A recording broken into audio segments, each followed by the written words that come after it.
नेपाल के बाद अब जनरेशन जेड का जनाक्रोश अमेरिका के पड़ोसी देश मेक्सिको में भी साफ तौर पर फूट चुका है।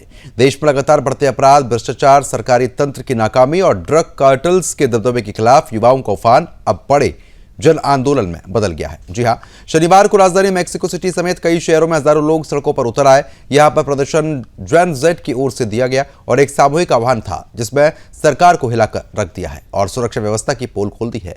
इस विरोध की सबसे बड़ी वजह रही है, आपको बता दें कि राज्य के मेयर कार्लोस की हत्या, जो ड्रग तस्करों के खिलाफ अभियान चला रहे थे। मांझो की हत्या से युवाओं में सरकार के प्रति आक्रोश कई गुना बढ़ गया और आंदोलन ने आग की तरह फैलकर एक राष्ट्रीय स्वरूप ले लिया। युवाओं ने साफ कर दिया है कि युवाओं ने यह साफ तौर पर कहा है कि मेक्सिको अब नार्को स्टेट बन चुका है, जहां कार्टल्स का राज चल रहा है और सरकार उनकी कठपुतली बनती हुई नजर आ रही है। बता दें आपको कि प्रदर्शनकारियों में ज्यादातर 1990 के अंत से लेकर 2010 के शुरुआती वर्षों तक जन्मे जेन जेड युवा थे, लेकिन इस आंदोलन का समर्थन केवल युवाओं तक सीमित नहीं रहा। विपक्षी दलों के नेता, सामान्य नागरिक और कई मशहूर हस्तियां भी इसमें शामिल हो गई। पूर्व राष्ट्रपति वायनिस और अरबपति उद्योगपति रिकार्डो भी ने खुलकर समर्थन कर दिया है। आपको बता दें कि जिससे इसको और ज्यादा बल मिला। यह आंदोलन केवल सोशल मीडिया तक सीमित नहीं रहा, बल्कि सड़कों पर उतरकर एक संगठन लगातार आगे बढ़ता हुआ नजर आया। राजधानी के कई इलाकों में प्रदर्शनकारियों ने राष्ट्रपति भवन, आपको बता दें कि आसपास लगी बाड़ को तोड़ दिया और राष्ट्रपति के इस्तीफे की मांग उठा दी। भीड़ में कई युवाओं ने वन पीस एनिमी से प्रेरित समुद्री डाकू के झंडे लहराए, जो इस वर्ष जेन जेड आंदोलन का वैश्विक प्रतीक बन चुका है। युवाओं का संदेश बहुत स्पष्ट था। वो एक ऐसी सरकार चाहते हैं जो अपराधियों से मिलीभगत ना रखे और ना ही देश को कार्टल्स हिंसा के हवाले कर दे। हालांकि यह प्रदर्शन ज्यादातर शांतिपूर्ण रहा, लेकिन आंदोलन के अंतिम चरण में कुछ युवाओं और पुलिस के बीच झड़पें भड़क गई। प्रदर्शनकारियों ने पुलिस पर पत्थर, पटाखे, लाठियां और यहां तक कि जंजीरों तक फेंकी हैं। कुछ स्थानों पर युवाओं ने पुलिस की, आपको बता दें कि ढाले और अन्य सुरक्षा के जो उपकरण होते हैं वो साफ तौर पर यहां पर फेंके गए, जिससे कहीं ना कहीं परेशानी बढ़ती हुई फिलहाल नजर आई है।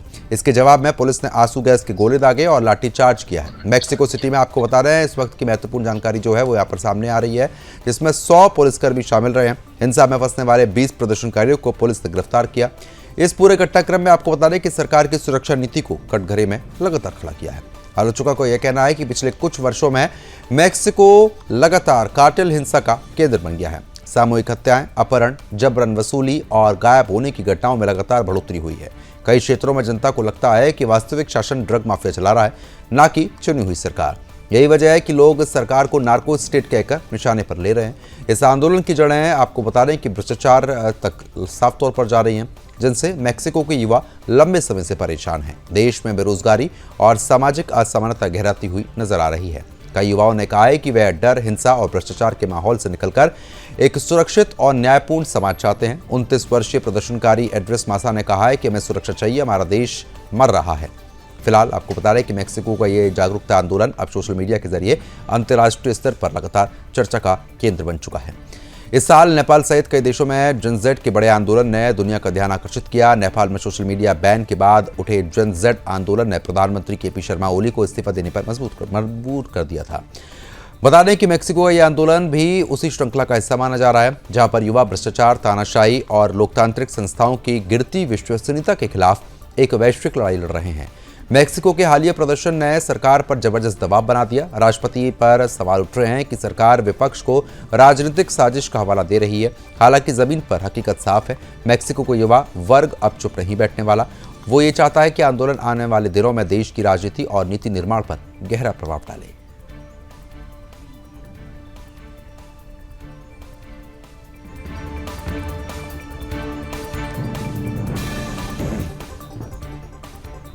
तो वहीं बांग्लादेश की उपस्थित प्रधानमंत्री शेख हसीना को जिंदगी मिलेगी या मौत, इसको लेकर अगले 24 घंटे पे उन पर बहुत बड़ा फैसला आने वाला है। जी हां, लिहाजा बांग्लादेश में अभी भी हलचल लगातार बढ़ी हुई है, क्योंकि बांग्लादेश की यूनिट सरकार ने शेख हसीना को कोर्ट से मौत दिए जाने की मांग की थी। ऐसे में यदि अदालत उन्हें मौत देती है तो देश में सुरक्षा स्थिति बिगड़ सकती है। इसे देखते हुए यूनिट सरकार ने 24 घंटे पहले ही पूरे देश में सुरक्षा एजेंसी को हाई अलर्ट पर लगातार रखा हुआ है। इसके साथ ही संवेदनशील जगहों पर सुरक्षा बढ़ा दी है। बता दें कि पूर्व प्रधानमंत्री शेख हसीना के खिलाफ एक विशेष ट्रिब्यूनल सोमवार को बड़ा फैसला सुनाने वाला है। ये मामला पिछले साल एंटी गवर्नमेंट प्रदर्शन के दौरान कथित मानवता के खिलाफ अपराधों से जुड़ा हुआ है, जिसके लिए शेख हसीना और उनकी टीम को जिम्मेदार ठहराए जाने का आरोप लगाया गया है। कानून परिवर्तन एजेंसियों ने पहले ही देश भर में किसी भी अप्रिय घटना को रोकने के लिए अपनी आवश्यक तैयारी पूरी कर ली है। बांग्लादेश का अंतर्राष्ट्रीय अपराध ट्रिब्यूनल आपको बता रहे हैं कि हसीना के खिलाफ सोमवार को फैसला सुनाएगा। हसीना के अलावा इस मामले में उनके गृह मंत्री और तत्कालीन पुलिस महानिदेशक चौधरी अब्दुल्ला अल मामून पर 5 मामले लगातार दर्ज हैं, जिसमें पहला मामला प्रतिवादियों पर हत्या का प्रयास, यातना और अन्य अमानवीय कृत्यों का आरोप लगता है। उन्हें ट्रिब्यूनल में मुकदमा चलाया गया है। पूर्व प्रधानमंत्री और कमाल पर अनुपस्थिति में मुकदमा चला, जिसमें अदालत ने उन्हें भगोड़ा घोषित कर दिया। हसीना के खिलाफ चलाए जा रहे मुकदमे में पूर्व पुलिस महानिदेशक चौधरी अब्दुल्ला पर गंभीर आरोप है कि वह इस मामले में अभी भी सरकारी गवाह बन चुके हैं। बता रहे हैं कि मामून इस केस में एकमात्र ऐसे बड़े आरोपियों में शामिल है जिन्होंने व्यक्तिगत रूप से मुकदमे का सामना किया, लेकिन बाद में वह एक स्वीकृता या फिर राज्य गवाह बन गए। बता दें कि संयुक्त राष्ट्र के अधिकार कार्यालय की एक रिपोर्ट के अनुसार पिछले साल 15 जुलाई से 15 अगस्त के बीच, जिसे जुलाई विद्रोह के नाम से जाना जाता है, हसीना सरकार द्वारा प्रदर्शनकारियों पर सुरक्षा कार्रवाई के आदेश पर 1400 लोग जो थे वो फिलहाल मारे गए थे। मुख्य अभियोजक मोहम्मद ताजुल ने हसीना के लिए मृत्युदंड की मांग कर दी और आरोप लगाते हुए कहा कि वह पिछले साल बड़े पैमाने पर प्रदर्शन के दौरान मानवता के खिलाफ अपराधों के मास्टरमाइंड और मुख्य कर्ताधर्ता थी। हसीना के समर्थक ये कहते हैं कि उनके खिलाफ लगाए गए आरोप राजनीतिक रूप से पूरी तरीके से प्रेरित है। ट्रिब्यूनल ने 23 अक्टूबर को मामले की सुनवाई समाप्त की, जो 28 कार्य दिवसों में लगातार चलती रही। अब 54 गवाहों ने अदालत के सामने अपनी गवाही दे दी है। पिछले साल के छात्र नेतृत्व करने वाले आंदोलन को काबू करने के लिए कैसे प्रयास किए गए। इस आंदोलन को जुलाई विद्रोह कहा जाता है, जिसने हसीना की आवामी लीग सरकार को 5 साल और आपको बता दें कि 5 अगस्त 2024 को उखाड़ फेंका था। हसीना ने 5 अगस्त को बढ़ती अशांति के बीच बांग्लादेश छोड़ दिया था और वर्तमान में भारत में रह रही हैं। कमाल ने कथित तौर पर भी पड़ोसी देश में शरण ली है। मोहम्मद यूनिस की नेतृत्व वाली अंतरिम सरकार ने हसीना की प्रत्यार्पण की मांग कर दी, लेकिन भारत ने अभी तक इन अनुरोधों का जवाब नहीं दिया। हसीना और अन्य 2 पर 5 मामले लगातार दर्ज हैं, जिसमें पहला मामला प्रतिवादियों पर हत्या का प्रयास, यातना और अमानवीय कृत्य जो है वो शामिल है। दूसरे मामले में हसीना पर प्रदर्शनकारियों के संहार का आदेश देने का आरोप भी साफ तौर पर लगता हुआ यहाँ पर नजर आया है। आपको बता दें कि हसीना को पिछले साल अगस्त में छात्र नेतृत्व पर बड़े पैमाने पर आंदोलन के बाद सत्ता से हटा दिया गया था। उसके बाद बांग्लादेश में कई मामलों का सामना करना पड़ा। कई हालिया साक्षात्कारों में प्रमुख अंतर्राष्ट्रीय समाचार आउटलेट्स और भारतीय मीडिया के साथ हसीना ने ITCTBD को कंगारू कोर्ट कहा और पूरी तरीके से उनके राजनीतिक विरोधियों से जुड़े पुरुषों द्वारा संचालित कहा। यूके स्थित प्रमुख कानून फर्म डाउटी हाउस चैम्बर्स ने हाल ही में संयुक्त राष्ट्र को एक तत्काल अपील सौंपी, जिसमें कहा गया है कि हसीना को राजनीतिक बदले की भावना से भरे वातावरण में एक गैर चुनावित अंतरिम सरकार के तहत मुकदमा चलाया जाना चाहिए, जिसके पास कोई लोकतांत्रिक जनादेश नहीं है।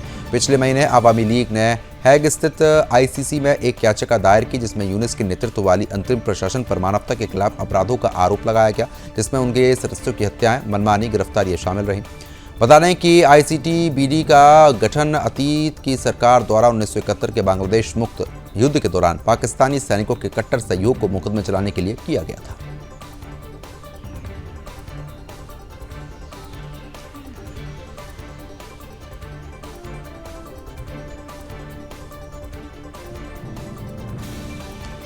जानकारी अमेरिका से आ रही है। अमेरिकी राष्ट्रपति ट्रंप दुनिया भर में विभिन्न उत्पादों पर टैरिफ लगाने के लिए अपने फैसले से अचानक पीछे हट गए हैं। राष्ट्रपति ने आपको बता दें कि बीफ, कॉफी और ट्रॉपिकल फलों समेत कई अन्य वस्तुओं पर अमेरिकी शुल्क समाप्त करने का ऐलान कर दिया है। उन्होंने ये घोषणा शुक्रवार को की है। ट्रंप का ये नाटकीय कदम उनकी सरकार पर उपभोक्ता मूल्य को बेहतर ढंग से नियंत्रित करने के लिए बढ़ते दबाव के बीच आया है।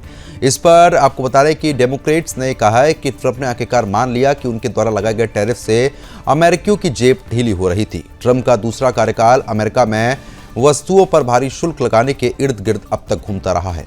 ट्रंप की यह नीति इसलिए लाई गई है ताकि घरेलू उत्पादों को प्रोत्साहन मिले और अमेरिकी अर्थव्यवस्था को मजबूती मिले। अमेरिकी आहार के लिए महत्वपूर्ण कई मूलभूत वस्तुओं पर उनके हस्ताक्षर वाली शुल्क नीति से अचानक पीछे हटना एक महत्वपूर्ण कदम है और ये इस महीने के ऑफ ईयर चुनावों के बाद आया है, जहां पर मतदाताओं ने आर्थिक चिंताओं को अपनी शीर्ष समस्या बताया, जिसके परिणाम स्वरूप आपको बता दें कि वर्जीनिया, न्यू जर्सी और देश भर में अन्य प्रमुख चुनावों में डेमोक्रेट्स को बड़ी जीत मिली। हमने कॉफी जैसी कुछ खाद्य पदार्थों पर थोड़ा रिवर्स किया। आपको बता दें कि ट्रंप ने एयरफोर्स 1 पर यह कहा है कि जब वह शुल्क घोषणा के कुछ घंटों बाद फ्लोरिडा की ओर उड़ान भर रहे थे, उपभोक्ता मूल्यों को बढ़ाने में उनके शुल्कों की मदद पर दबाव डालने पर ट्रंप ने स्वीकार किया कि मैं कहता हूं कि कुछ मामलों में ऐसा प्रभाव हो सकता है, लेकिन बड़े पैमाने पर इन्हें अन्य देशों ने सहन किया है। इस बीच ट्रंप के जनवरी में पदभार संभालने के बाद से टैरिफ बढ़ाने के बावजूद मुद्रास्फीति उच्च स्तर पर बनी हुई है, जो अमेरिकी उपभोक्ताओं पर और दबाव बढ़ा गई। ट्रंप प्रशासन ने जोर देकर कहा कि उनके शुल्कों ने सरकारी खजाने को भर दिया है और ये देश भर की किरानों की दुकानों में ऊंची कीमतों का प्रमुख कारक नहीं है। डेमोक्रेट्स ने उठाए गए ट्रंप के इस कदम और नीतियों को अमेरिकी जेबों को नुकसान पहुंचाने की स्वीकृति के रूप में चिन्हित कर दिया। वर्जीनिया में डेमोक्रेटिक सांसद डोन ने अपने बयान में ये कहा कि राष्ट्रपति ट्रंप आखिरकार स्वीकार कर रहे हैं कि उनके शुल्क अमेरिकी लोगों के लिए कीमतें बढ़ा रहे हैं। हाल ही के चुनावों में मतदाताओं की फूट कर नाराजगी के कारण बुरी तरीके से ट्रंप की हार भी हुई, क्योंकि ट्रंप ने मुद्रास्फीति को ठीक करने के अपने वादों को तोड़ा है, जबकि व्हाइट हाउस पर इस शुल्क से ट्रंप के पीछे हटने को किफायत के तौर पर पेश करने की कोशिश कर रहा है। ट्रंप ने अप्रैल में दुनिया भर के अधिकांश देशों पर शुल्क लगा दिया। तमाम आर्थिक साक्ष्यों के विपरीत होने के बावजूद वह और अपने प्रशासन अभी भी कहते रहे कि शुल्क उपभोक्ता मूल्यों को नहीं बढ़ाते, जबकि बीफ की रिकॉर्ड उच्च कीमतें एक विशेष चिंता का विषय है और ट्रंप ने कहा था कि वे उन्हें कम करने के लिए कार्रवाई करने का इरादा रखते हैं। बीफ के प्रमुख निर्यात देश ब्राजील पर ट्रंप का शुल्क भी इस कारक का एक अहम हिस्सा है। ट्रंप ने एक कार्यकारी आदेश पर हस्ताक्षर किए जो चाय, फल का रस, कोको मसाले, केले, संतरे, टमाटर और कुछ उर्वरक पर शुल्क हटाए जाते हैं। कुछ उत्पाद जो कवर किए गए हैं वे संयुक्त राज्य अमेरिका में उत्पादित होते ही नहीं हैं, जिसका मतलब है कि घरेलू उत्पादन को प्रोत्साहन करने के लगातार लगाए गए शुल्कों को कम करना इसका साफ तौर पर संकेत है। अमेरिका में खुदरा विक्रेताओं, उत्पादों और विभिन्न संबंधित उद्योग फर्मों और सेवाओं का प्रतिनिधित्व करने वाले फूड इंडस्ट्री एसोसिएशन ने ट्रंप के तुरंत शुल्क राहत प्रदान करने के कदम की तारीफ की। एसोसिएशन ने बयान में कहा है कि राष्ट्रपति ट्रंप की खाद्य आयातों की पर्याप्त मात्रा पर शुल्क कम करने की घोषणा उपभोक्ताओं द्वारा वहन नहीं की जा सकती है, जिससे काफ़ी परेशानी आने वाले समय में देखने को मिल सकती है। बता रहे हैं उन्हें देखते हुए अब आवश्यक ये नहीं है कि वास्तव में घोषणा ट्रंप प्रशासन द्वारा इक्वाडोर, ग्वाटेमाला और अर्जेंटीना के साथ साथ फ्रेमवर्क समझौते तक पहुंचने के बाद आई है, जो अमेरिकी फर्मों की इन देशों में औद्योगिक और कृषि उत्पादों को बेचने की क्षमता बढ़ाने का उद्देश्य रखते हैं, जबकि वहां उत्पादित कृषि उत्पादों पर शुल्कों को संभावित रूप से कम करते हैं। सप्ताह की शुरुआत में फॉक्स न्यूज चैनल की लॉरा के साथ एक साक्षात्कार के दौरान ट्रंप ने संकेत दिया था कि कम शुल्क आ सकते हैं। राष्ट्रपति ने तब कहा था कि कॉफी पर हम कुछ शुल्क कम करने जा रहे हैं। इतने सारे शुल्कों से पीछे हटने के बावजूद ट्रंप ने शुक्रवार रात एयरफोर्स वन पर टिप्पणी अपनी दोहराई और उसमें प्रशासन आयात शुल्कों में संगीनीय सरकार द्वारा एकत्र राजस्व का उपयोग कर $2000 के चेक वित्त पोषित करने के लिए साफ तौर पर कहा है।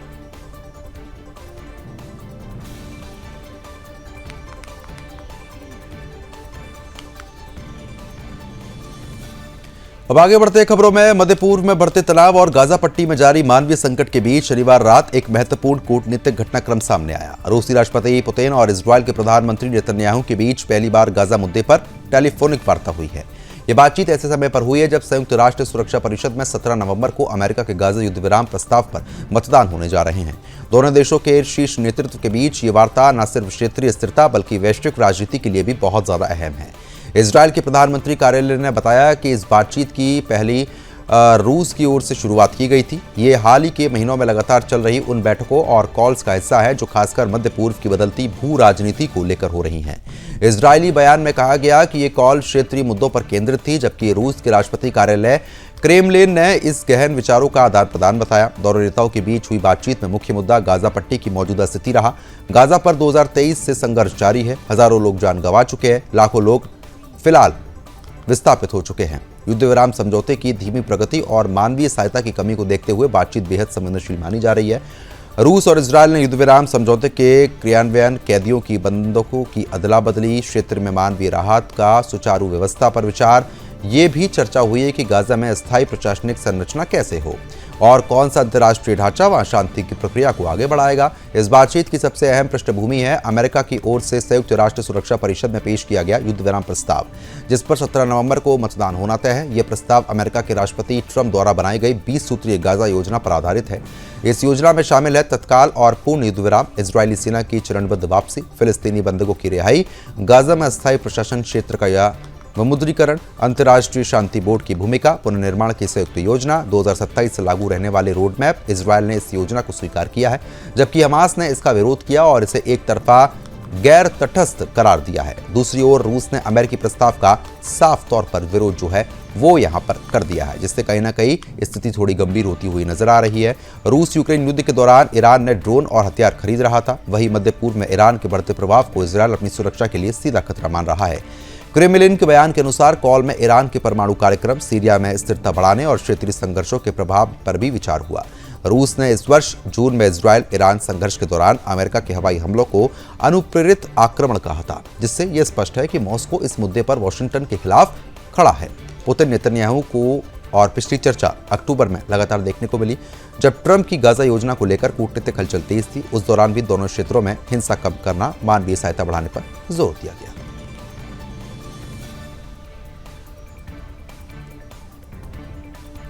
अमेरिकी राष्ट्रपति ट्रंप ने एक ऐतिहासिक और राजनीतिक रूप से बेहद महत्वपूर्ण घोषणा कर दी है। बता रहे हैं कि अपने सोशल अकाउंट पर उन्होंने जानकारी दी है कि अमेरिका अब अपनी परमाणु तकनीक दक्षिण कोरिया के साथ साझा करेगा, जिससे दक्षिण कोरिया परमाणु ऊर्जा से चलने वाली पनडुब्बियों का निर्माण कर पाएगा। यह घोषणा ऐसे समय पर हुई है जब एशिया प्रशांत क्षेत्र में चीन और उत्तर कोरिया दोनों की आक्रामक गतिविधियां तेज है और अमेरिका अपने सहयोगी देशों की सैन्य क्षमता को मजबूत करने में जुटा है। ट्रंप ने बताया कि दक्षिण कोरिया अपनी पहली परमाणु पनडुब्बी का निर्माण अमेरिका के प्रसिद्ध शिपयार्ड में करेगा। हाल ही में दक्षिण कोरिया के जहाज निर्माण समूह हनवा ग्रुप ने इस शिपयार्ड को अधिकृत किया है, जिससे दोनों देशों के बीच रक्षा सहयोग की नई शुरुआत की मंजूरी मिली है। ट्रंप ने सार्वजनिक रूप से लिखा कि मैंने उन्हें पुराने जमाने की डीजल से चलने वाली पनडुब्बियों की बजाय एक परमाणु ऊर्जा से चलने वाली पनडुब्बी बनाने की मंजूरी दे दी है। ये कदम न सिर्फ दक्षिण कोरिया की नौसैनिक क्षमता की ताकत को कई गुना बढ़ा देगा, बल्कि इंडो पैसिफिक क्षेत्र में शक्ति संतुलन को भी एक नया रूप दे देगा। ये घोषणा ट्रंप और दक्षिण कोरिया के राष्ट्रपति ली जे-म्युआंग के बीच एक महत्वपूर्ण वार्ता के दौरान सामने आई। ये बैठक एशिया प्रशांत आर्थिक सहयोग सम्मेलन से ठीक पहले हुई है। बातचीत में दोनों देशों के द्विपक्षीय रक्षा, तकनीक, व्यापार और रणनीतिक सुरक्षा संबंधों को और मजबूत करने पर सहमति बनाई गई। दक्षिण कोरिया ने अमेरिका में $350 अरब के विशाल निवेश की प्रतिबद्धता जताई। ये निवेश सेमीकंडक्टर, इलेक्ट्रॉनिक वाहन, हाई ट्रैक रक्षा प्रौद्योगिकी और ग्रीन एनर्जी से जुड़े क्षेत्रों में किए जाएंगे। इसके बदले में अमेरिका ने दक्षिण कोरिया उत्पादों पर आयात शुल्क कम करने पर सहमति जता दी। परमाणु पनडुब्बी निर्माण के साथ दोनों देशों ने अपने पुराने द्विपक्षीय परमाणु सहयोग समझौते में संशोधन का ड्राफ्ट भी तैयार कर लिया है। बता रहे हैं कि नए प्रावधानों के तहत दक्षिण कोरिया अब उपयोग किए जा रहे परमाणु ईंधन का पुनर्चक्रण एक बार फिर से कर पाएगा। वह यूरेनियम के अधिकतर स्तर के संवर्धन की प्रक्रिया में भी आगे बढ़ेगा। अमेरिका एनटीपी के नियमों के तहत यूरेनियम को 20% तक संवर्धित करने की अनुमति देता है, लेकिन अब दक्षिण कोरिया को इस तकनीक की आसान पहुंच मिलेगी। इससे दक्षिण कोरिया की परमाणु ऊर्जा और रक्षा दोनों ही मजबूत होंगी। ये फैसला ऐसे समय पर आया है जब चीन दक्षिण चीन सागर और ताइवान के आसपास अपनी सैन्य गतिविधियां बढ़ा रहा है। उत्तर कोरिया लगातार बैलिस्टिक मिसाइल परीक्षण कर रहा है और अपने परमाणु कार्यक्रम का विस्तार लगातार कर रहा है।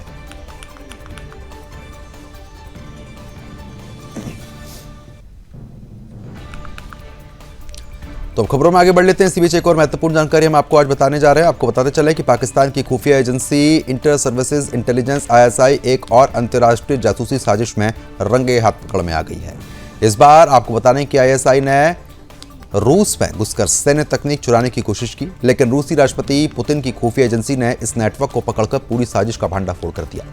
रूस के सेंट पीटर्सबर्ग में एक बड़े काउंटर ऑपरेशन के दौरान एक रूसी नागरिक को गिरफ्तार किया गया, जिसका संबंध ISI के नेटवर्क से बताया जा रहा है। ये व्यक्ति रूस की एयर डिफेंस टेक्नोलॉजी, सैन्य हेलीकॉप्टर और गोपनीय दस्तावेजों की जानकारी पाकिस्तान तक पहुंचाने की कोशिश कर रहा था।